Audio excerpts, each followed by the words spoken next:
Seja bem-vindo, o Empresários de Sucesso TV está no ar. Vamos conversar com Vinícius Anhusi, fundador e sócio-diretor do escritório de advocacia Vinícius Anhusi da Cruz. Doutor Vinícius, seja muito bem-vindo ao nosso programa. Olá, tudo bem? Muito obrigado pelo convite. Primeiro, eu gostaria de agradecer. É uma satisfação estar aqui com vocês. Satisfação é nossa. Doutor, como é que você ingressou nessa área? Conte um pouco para a gente sobre a sua história e a história do escritório.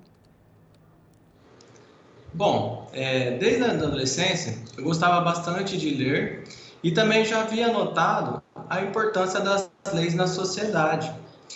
Após concluir o ensino médio, ingressei na faculdade de Direito, visando a realizações de concursos, né?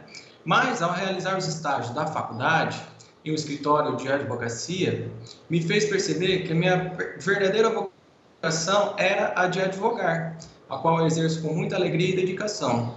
Nosso escritório, a Advocacia Vinícius José da Cruz, foi fundada em 2016, é localizada na cidade de Andradina, interior de São Paulo.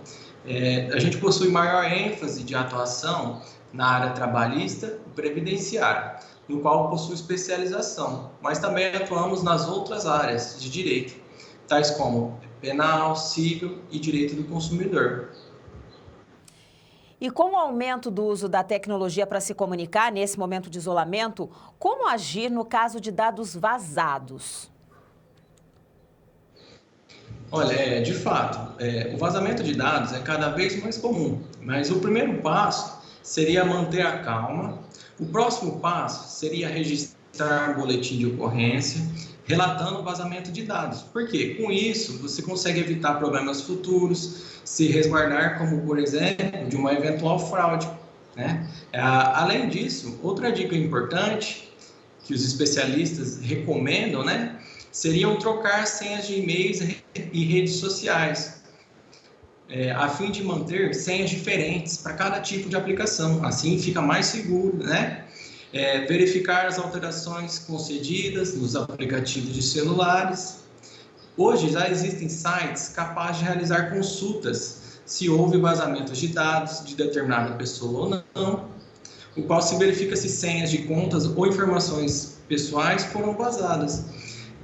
No caso de vazamento de dados, nos termos da Lei Geral de Proteção de Dados, todo incidente desse tipo deve ser comunicado à Autoridade Nacional de Proteção de Dados, né, que é a ANPD, caso haja risco ou dano relevante. Caberá a esse órgão a verificação da gravidade desse incidente e determinar quais medidas adicionais podem ser tomadas, né, como, por exemplo, a ampla divulgação em meios de comunicação e medidas para reverter ou mitigar os efeitos desse incidente.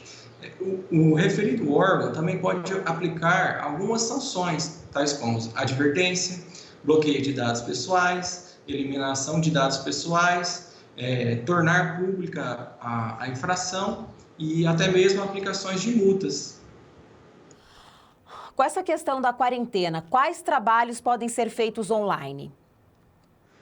Bom, a implementação em massa do home office foi uma medida adotada para tentar conter o avanço da pandemia. E tal medida acabou obrigando as organizações a repensar seu modelo de trabalho, né?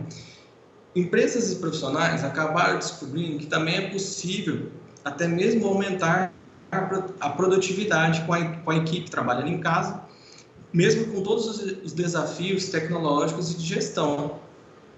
Apesar de algumas limitações que algumas profissões possam ter, é plenamente possível realizar diversos trabalhos de forma online, como, por exemplo, das redes sociais para a realização de marketing, realização de vendas e outras tantas atividades que é possível fazer online. Outro exemplo seria até mesmo a nossa atividade aqui no escritório. A própria advocacia é plenamente possível de exercer ela de forma online, né? Porque o atendimento pode ser feito de forma online, através de aplicativos que possibilitam a reunião à distância, né? Além disso, o peticionamento hoje, na maioria dos casos, também pode ser feito na forma digital, através de sistemas e plataformas. E também o envio de documentos está cada vez mais facilitado, podendo ser realizado a qualquer momento, até mesmo pelo celular. E nos fale um pouco do trabalho em home office e do teletrabalho. É possível fazer? São modalidades diferentes de trabalho? Certo, sim. Olha, para entendermos melhor, é necessário diferenciar os dois conceitos. O home office é quando a empresa dá ao funcionário condições para que desenvolva o trabalho em casa, mas de maneira eventual, ao controle de jornada pela empresa, sendo benéfico em caso de emergências, pandemia, enchentes e greves. Já no trabalho remoto, a empresa também dá condições ao empregado, mas dessa vez de maneira habitual, inclusive fornece todos os recursos ao empregado, tais como internet, computador, notebook. O empregado pode trabalhar de qualquer lugar, de um café, de um shopping ou até de outra cidade. Não haverá o controle de jornada do empregado, então não é possível o recebimento de horas extras, já que o empregado que controla a sua jornada. Mas existem exceções, caso fique caracterizado que o controle da jornada é feito por parte da empresa. Em muitas organizações, home office e o trabalho remoto acaba sendo meios para lidar até mesmo com a falta de espaço.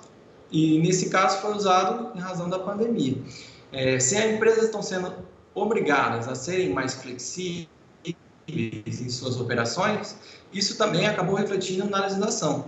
Com a medida provisória 927, algumas regras trabalhistas sofreram alterações para suavizar os impactos na pandemia no mercado, né?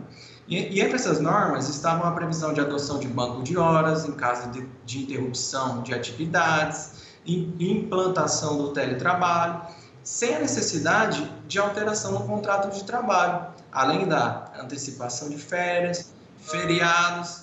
Além disso, determina também a prevalência dos acordos individuais entre patrões, empregados sobre as leis trabalhistas, desde que não descumprida a Constituição. É possível fazer alguma projeção futura no país com mudanças constantes nas leis?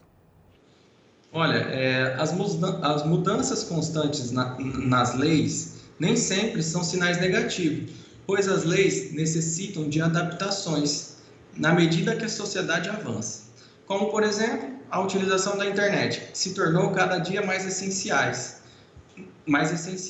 No entanto, ainda não havia uma regulamentação sobre o tema, até que a lei do Marco Civil entrou em vigor no dia 23/6/2014. Até então, não havia qualquer regulamentação. Dessa forma, com essa modificação da lei, a lei se adaptou às necessidades da sociedade.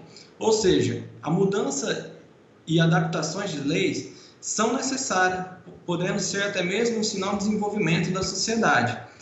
Embora também hajam leis sendo alteradas e criadas sem tanta necessidade, a alteração de leis em muita constância também pode gerar a insegurança jurídica, já que uma lei nova pode gerar diversas interpretações. Mas entre acertos e erros, a projeção futura tende a ser positiva, pois é certo que as leis desnecessárias, com o tempo, o próprio ordenamento jurídico vai se adaptando e ela, se tiver em desuso, irá revogar ela, né? E a consequência disso tudo é que, quanto mais assuntos regulamentados, maior a gama de direitos do cidadão.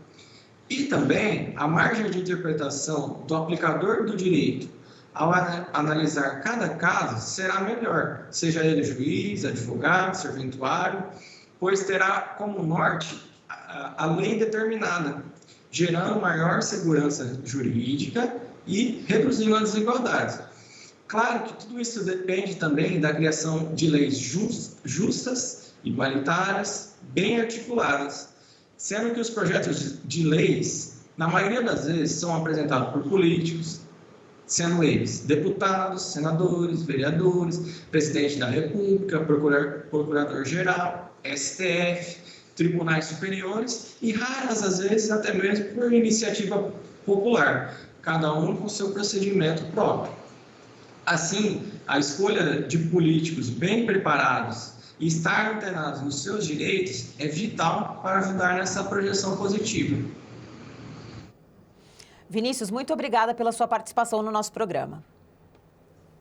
Obrigado. Eu conversei com Vinícius Zanhusi, fundador e sócio-diretor do escritório de advocacia Vinícius Zanhusi da Cruz. Empresários de Sucesso TV, o canal do empreendedorismo. Até a próxima!